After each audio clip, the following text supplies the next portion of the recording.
Haleluya, Shalom Bapak Ibu Saudara-saudari sekalian. Kita bersyukur kita masih diberikan waktu, diberikan kesempatan untuk kita boleh memuji dan membesarkan nama Tuhan. Apapun musim kehidupan kita mau berseru kepada Dia. Hanya Dialah Allah kita. Haleluya.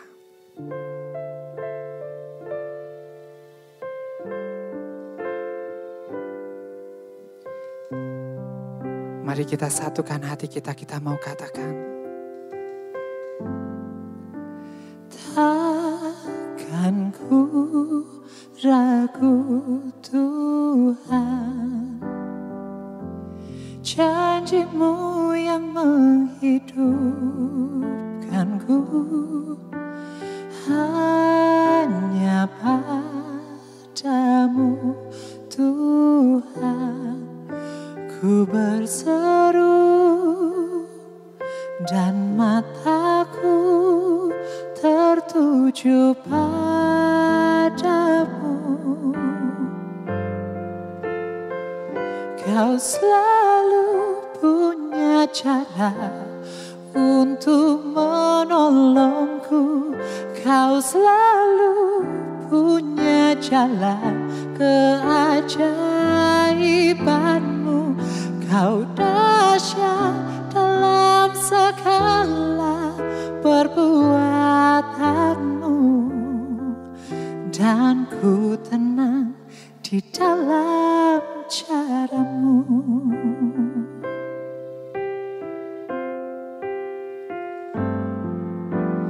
Takkan ku ragu Tuhan, janji-Mu yang menghidupkanku, hanya padamu Tuhan ku berseru dan mataku tertuju padamu.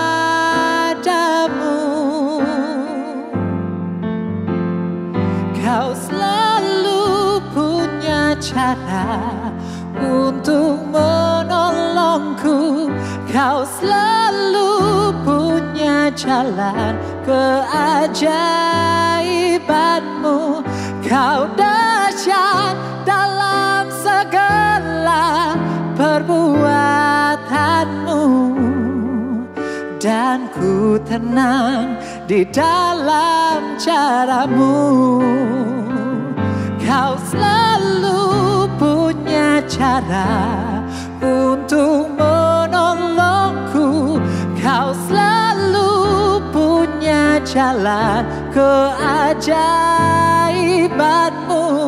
Kau dahsyat dalam segala perbuatan-Mu, dan ku tenang di dalam cara-Mu. Kau dahsyat dalam segala perbuatan-Mu, dan ku tenang di dalam cara-Mu. Kau dahsyat dalam segala perbuatan-Mu, dan ku tenang di dalam cara-Mu.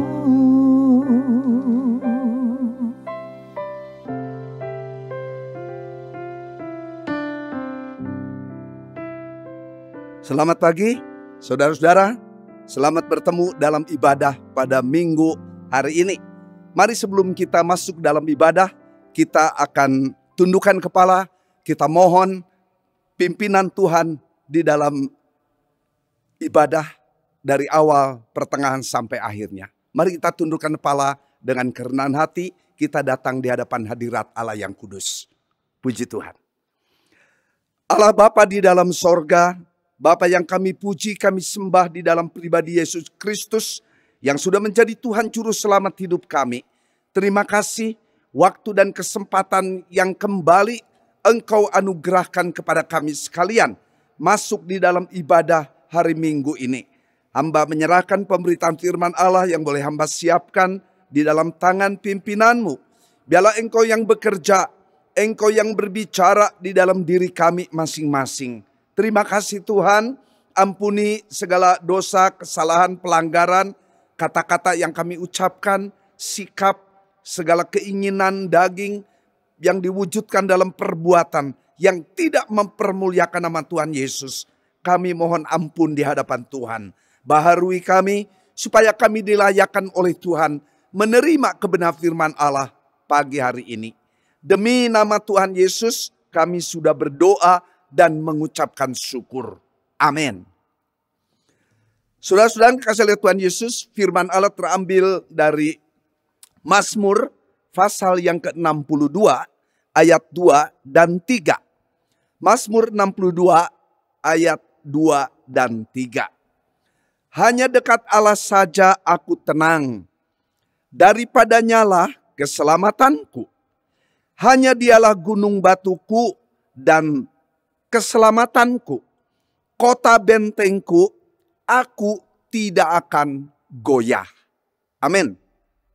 Saudara-saudara kasih Tuhan Yesus, firman Tuhan ini adalah pengakuan dari Daud. Dia katakan, hanya dekat Allah saja aku tenang.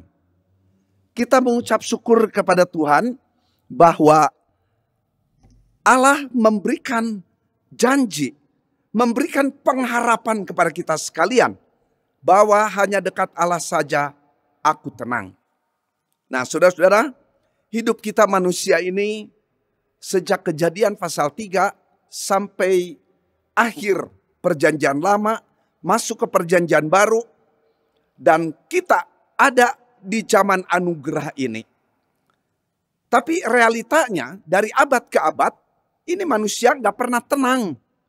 Selalu terjadi kejadian-kejadian yang membuat kita tidak tenang, tidak tentram. Adanya demo-demo, menuntut ini, menuntut itu, berbagai macam. Walaupun memang ada kelompok-kelompok tertentu di belakangnya. Ada teroris, ada pemberontakan. Ya, tahun berapa ini? 60-an saya mengalami, 60, tahun 70, tahun 80, terjadi pemberontakan-pemberontakan di NKRI ini.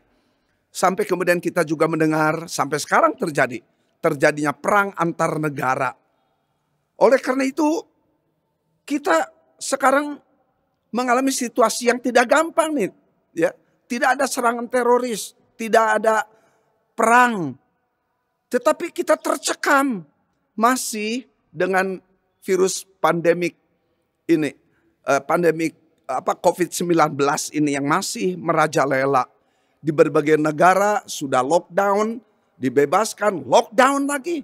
Karena kenaikan tingkat orang-orang yang terpapar. Bahkan berapa banyak sudah meninggal.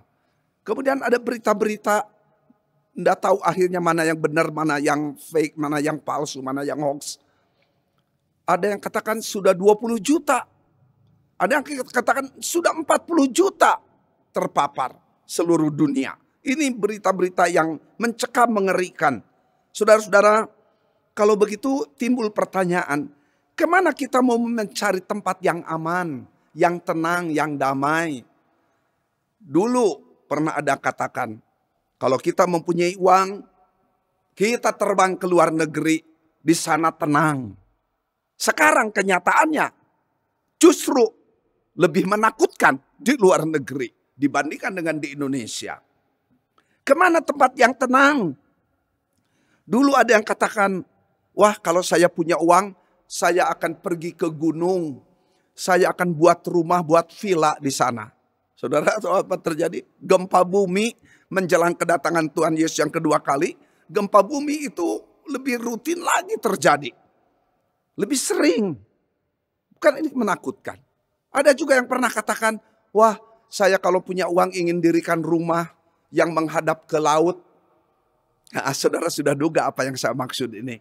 Justru tsunami ini yang banyak terjadi di berbagai tempat. Mengerikan. Ya, seram. Oleh karena itu Apa yang harus kita lakukan sekarang ini? Back to Bible. Mari kita kembali kepada kebenaran kitab suci. Oleh kitab suci katakan, hanya dekat Allah saja aku tenang. Poin yang pertama, dekat Allah. Artinya, tidak jauh dari Allah. Dekat Allah, bagaimana caranya? Apakah memang harus bertapa? Apa memang harus mengisolir diri, memisahkan diri dari pergaulan dengan masyarakat, pergi ke gunung, atau bertapa di gua? Bukan. Alkitab tidak menyarankan hidup kita demikian. Tetapi Alkitab mengingatkan kepada saudara dan saya, hanya dekat Allah saja aku tenang. Saudara, si pemazmur menceritakan bagaimana pengalaman hidupnya. Kalau jauh dari Allah, bagaimana kalau dekat dengan Allah? Bagaimana caranya? Artinya, apabila Bapak, Ibu, Saudara, dan saya sudah percaya Tuhan Yesus secara pribadi, maka katakan ini artinya kehadiran Allah sudah ada di dalam hidup kita ini.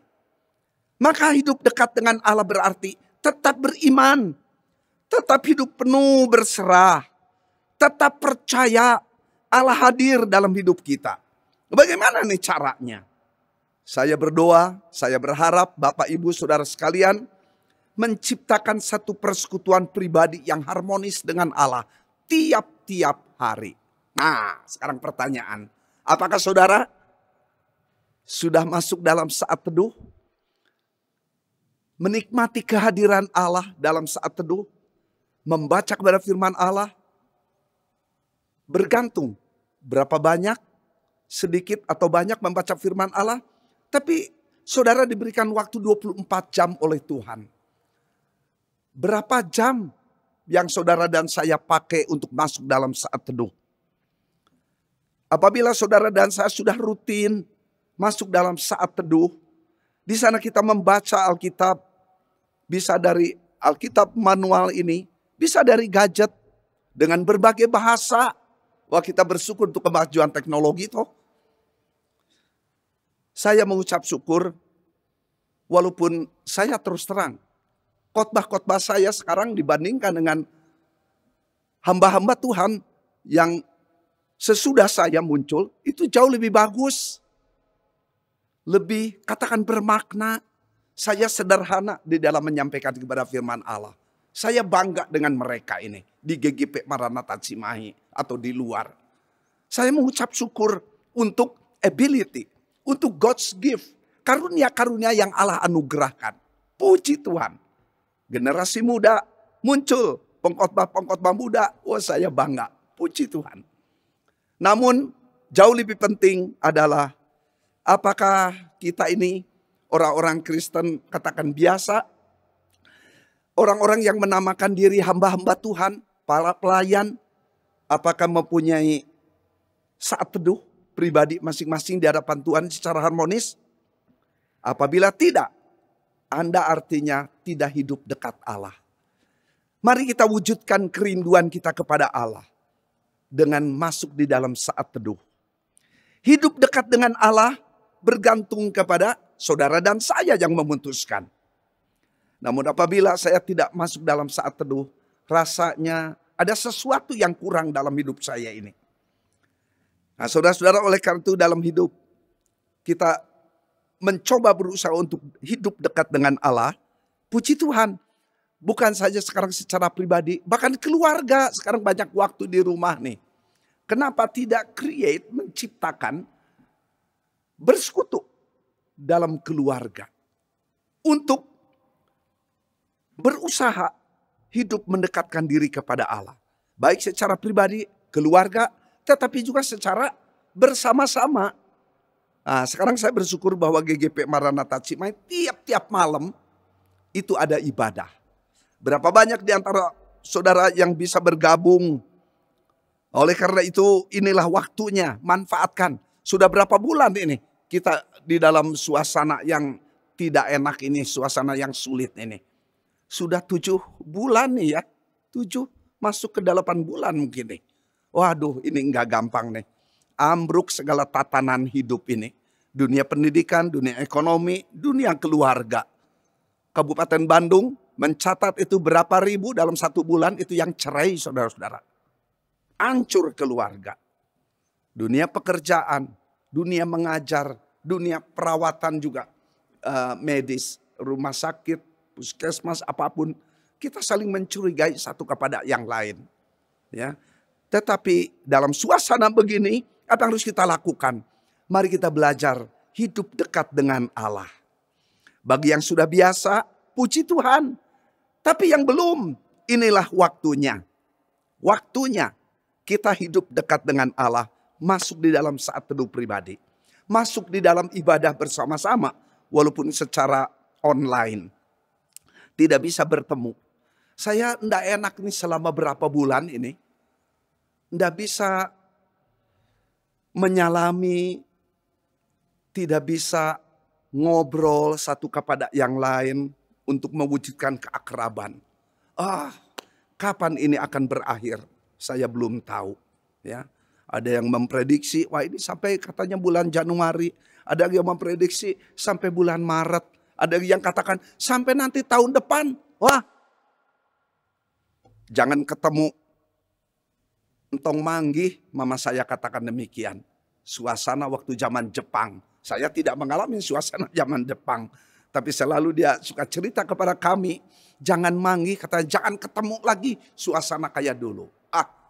Sekarang kita ngalami suasana yang mungkin agak berbeda. Kita lebih tercekam sekarang ini. Kita mencurigai satu kepada lain. Jangan-jangan dia. Coba saudara. Tetapi selama kita penuh penyerahan kepada Tuhan dan kita memfungsikan standar protokol kesehatan, tetap jaga jarak, pakai masker, kemudian kita sering cuci tangan, puji Tuhan. Penuhilah hati, rumah, keluarga, rumah tangga dengan puji-pujian. Untuk apa ini? Melawan rasa tercekam, suasana yang menakutkan ini. Kemudian muncul lagi prediksi daripada dokter-dokter patologi ini. Dia katakan bahwa COVID sekarang variannya bertambah katanya. Waduh, itu lebih menakutkan lagi. Singkirkan itu semua. Lebih baik kita membaca firman Allah, penuh penyerahan kepada Tuhan. Dekat dengan Allah artinya tidak jauh dari Allah. Bagaimana caranya? Ciptakan suasana saat teduh masing-masing baik secara pribadi maupun dengan keluarga. Bagian yang kedua, saudara-saudara, firman ini katakan, hanya dialah gunung batuku dan keselamatanku, kota bentengku, aku tidak akan goyah. Saudara-saudara, yang kedua, firman Allah katakan bahwa Allah yang dikenal, Allah pencipta langit dan bumi beserta dengan segala isinya, Allah Abraham, Allah Ishak, Allah Yakub dalam konteks perjanjian lama, tapi dalam perjanjian baru, Allah pencipta kosmos berikut isinya, Allah Abraham, Allah Ishak, Allah Yakub di dalam pribadi Yesus Kristus. Dan itulah yang dikenalkan oleh Yesus kepada kita, Bapa, Allah Bapa di dalam pribadi Yesus.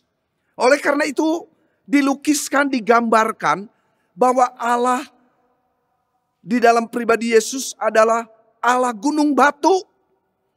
Gunung batu artinya tidak bisa digoyahkan dengan angin badai sekalipun. Saya lihat tayangan di beberapa tempat. Tadi malam kalau tidak salah di daerah Bekasi itu ada disebut angin topan, puting beliung. Sampai puluhan rumah hancur di sana. Seng, genteng, diangkut itu naik ke udara.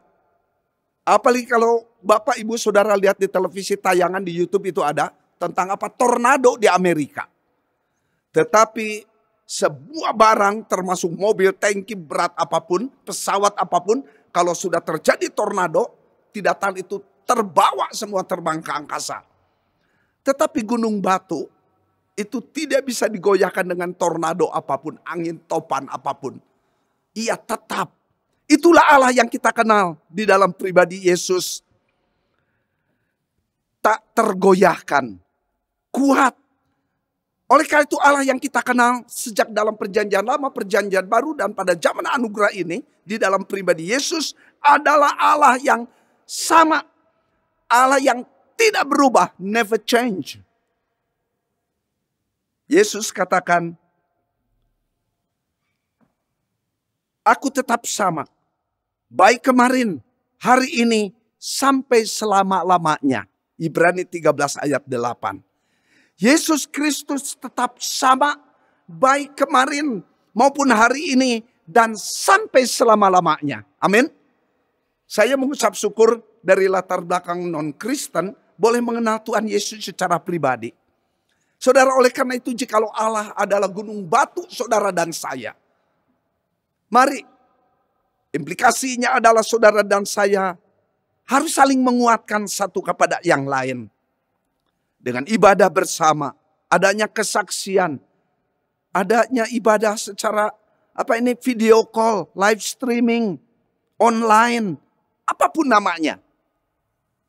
Janganlah hidup kita mengandalkan seseorang. Janganlah hidup kita mengandalkan kepada manusia. Mengapa? Karena manusia mudah berubah. Manusia mempunyai limits, ada keterbatasan-keterbatasan. Tetapi kalau kita mengandalkan Allah di dalam pribadi Yesus, maka itu kekal. Bukan saja berlaku untuk di bumi ini, di dunia ini, tapi juga di akhirat dalam kehidupan yang akan datang.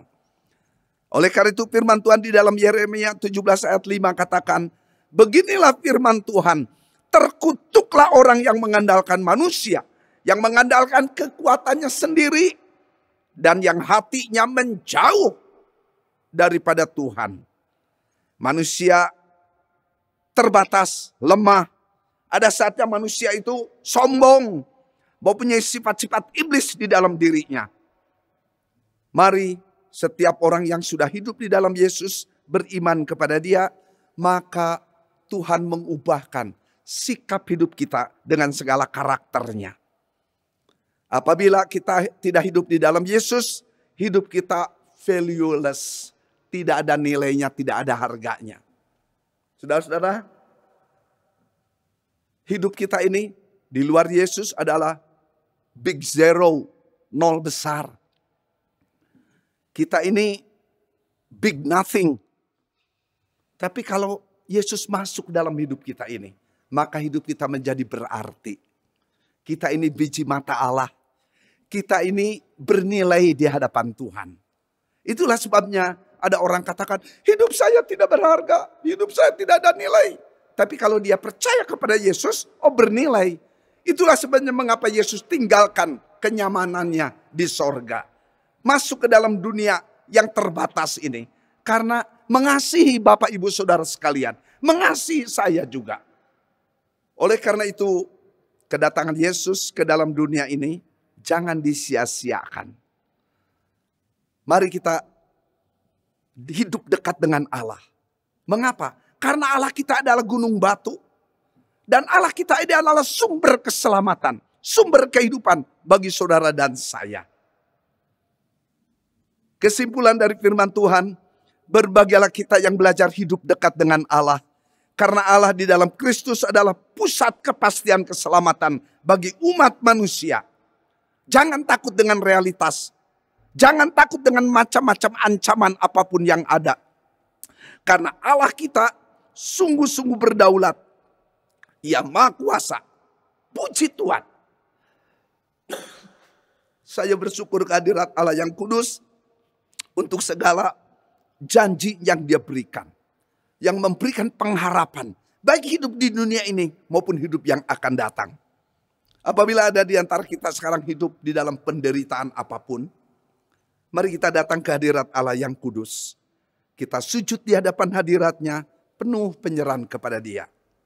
Tapi ada di antara kita juga hidup diberkati oleh Tuhan luar biasa.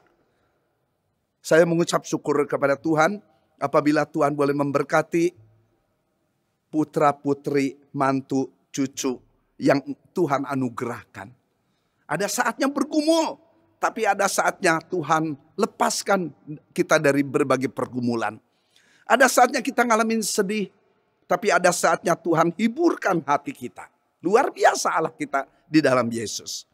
Sampai ada satu pujian, kalau saya mendengar pujian ini, Tuhan bawa saya di dalam tiap-tiap pengalaman hidup. Engkau ada bersamaku di setiap musim hidupku. Tak pernah kau biarkanku sendiri. Ya, saudara tahu pujian ini? Engkau ada bersamaku di setiap musim hidupku. Tak pernah kau biarkan ku sendiri. Kalau saya merenungkan tiap kata di dalam pujian itu, suka tak terasa alirkan air mata. Karena mengingat kasih, penyertaannya, pendampingannya, kekuatannya, penghiburannya. Mari masih dalam suasana pandemi COVID-19 ini, kita belajar hidup dekat dengan Allah.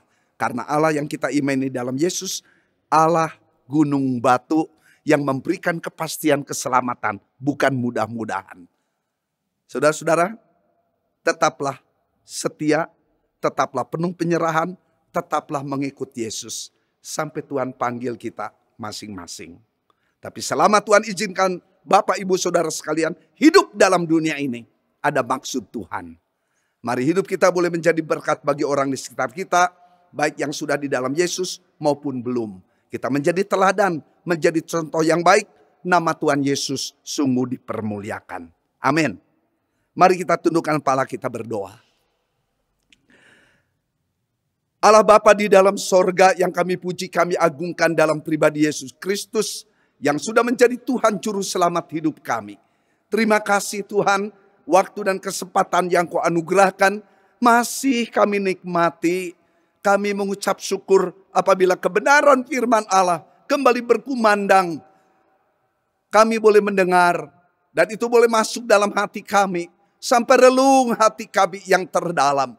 Mengarahkan sikap hidup kami supaya kami tetap berserah kepada Tuhan. Penuh penyerahan kepada Tuhan. Karena Engkau berdaulat, Engkau maha kuasa. Terima kasih Tuhan, jiwa kami boleh ditenteramkan. Kami tidak dikuasai oleh realita yang terjadi. Kami tidak dikuasai oleh suasana yang mencekam. Sudah 7-8 bulan ini Tuhan. Kami tetap percaya Tuhan ikut campur tangan dalam segala perkara. Mendatangkan kebaikan. Hamba berdoa Tuhan untuk para majelis, para pelayan. Segenap anggota jemaat. Pria wanita tua muda. Di gereja gerakan Pentakosta Maranatha Cimahi ini. Hamba mohon pemeliharaan Engkau senantiasa turun atas mereka sekalian. Engkau memberikan kekuatan pertolongan kepada kami tepat pada waktunya. Terima kasih Bapa, ajar untuk kami hidup dekat dengan Allah saja. Karena itulah yang menjadi jaminan bagi hidup kami. Dan Engkaulah gunung batu kami yang tak tergoyahkan dengan apapun. Engkaulah andalan kami. Terima kasih Tuhan, terima kasih Yesus. Kami menyerahkan bangsa dan negara kami di dalam tangan pimpinan-Mu. Kalau pemerintah kami berusaha untuk mendatangkan vaksin yang boleh menetralisir COVID-19 ini Tuhan. Supaya kami tidak terpapar, tetapi kami dipeliharakan kesehatan kami. Itulah doa pengharapan kami. Hamba menyerahkan untuk Bapak Jokowi yang sebagai presiden udah periode kedua ini. Hamba percaya tidak mungkin ia akan menyusahkan hati warga, hati rakyat. Ia penuh kebijaksanaan. Karena kami banyak berdoa untuk Bapak Presiden kami. Hamba menyerahkan semua di dalam tangan-Mu. Kami percaya sekali waktu COVID-19 akan dipulihkan. Suasana bangsa dan negara kami. Suasana gereja-gereja yang ada di Indonesia. Terima kasih Bapak. Hamba menyerahkan mereka yang terpapar. Biarlah kami mohon kepadamu Tuhan. Jamahan tangan-Mu melalui alat-alat kesehatan yang dipraktekkan, yang digunakan di tiap rumah sakit. Hamba menyerahkan dalam tangan-Mu. Hamba juga bersyukur statistik mereka yang sembuh naik terus dari bulan ke bulan. Dan angka kematian agak menurun. Puji Tuhan, hamba bersyukur untuk semuanya itu. Hamba juga tidak lupa berdoa untuk tenaga medis yang bekerja siang malam di rumah sakit. Hamba juga mohon berkat perlindungan turun atas mereka sekalian. Terima kasih Bapa, di dalam nama Tuhan Yesus kami sudah berdoa dan mengucapkan syukur. Amin. Salam sehat, Tuhan memberkati kita selalu. Amin.